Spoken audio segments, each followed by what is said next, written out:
Allahu i ndihmon robërit e tij nëse e shef se njeti i tyre, qëllimi i tyre është i sinqertë. Pikërisht këtu do të mundor se mbetën portën gjys. Ka dikush njëjtën e ka të mirë, ama veprën e ka të gabuar. Shembull, qëllimi i mirë është me i fal për shembull sabajin me fal 20 rekat, ama vepra e gabuar është se të ka thënë 2 rekat. Feja çka është feja? Feja është me ne me i zbatu apo me i apliku në jetën tonë rregullat që na i ka zbritur Allahu subhanahu wa taala. Ashtu si i ka zbritur. Kur flitet për dëshminë se Muhamedi alayhis salam është i dërguari i tij. Një prej pikave është ne besojmë në çdo gjë që me të cilën na ka lajmëruar. Domethënë i zbatojmë urdhrat e tij aq sa kemi mundësi. Largohemi prej gjëra që ne i kanë ndaluar. E si pikë e katërt që është bën pjesë tek dëshmia se Muhamedi është i dërguari i tij është që të mos e adhurojmë Allahun në mënyrë ndryshe përveç nëpërmjet asaj që vetëm ashtu siç ka thënë. Që ka sjell Muhamedi alayhis salam.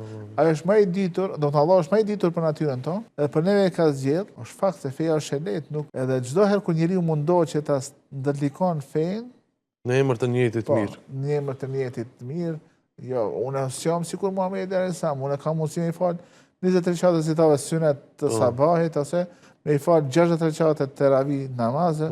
Këtu flasim për vepra vullnetare. Te këto ndoshta hajde mund të thënë se ka mundësi e pas tolerime, pse është më mirë që to.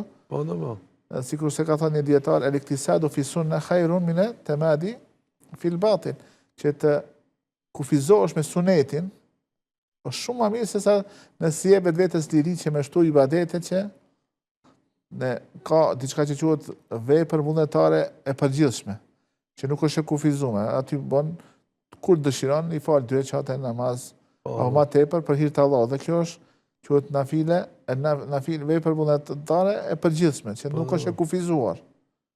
Por prapse për besimtar është më mirë të kufizohemi tek suneti i Muhamedit sallallahu alaihi wasallam, sepse aty është edhe urtësia më e madhe, edhe Allahu xhaleshanu këto na i ka rekomanduar duke ditë natyrën tonë. Se Allahu nuk e do një vepër që bëhet shumë e madhe, pastaj pas një periudhe lodhet të ndalet. Për shembull, po flas për jashtë Ramazanit. Ka me agjëru ditë për ditë. Edhe pastaj e le këtë. A kështu të hanë të tëjtëve që ka thonë pejgamberi sallallahu alajhi wasallam? E krijon një rutinë. Se quhet rutinë, se rutina është një llaf.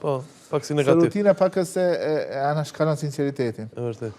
Domethënë, ta bëj pjesë të jetës, pjesë të përkushtimit. Domethënë vazhdimisht është në adhurim ndaj Allahut subhanahu wa taala.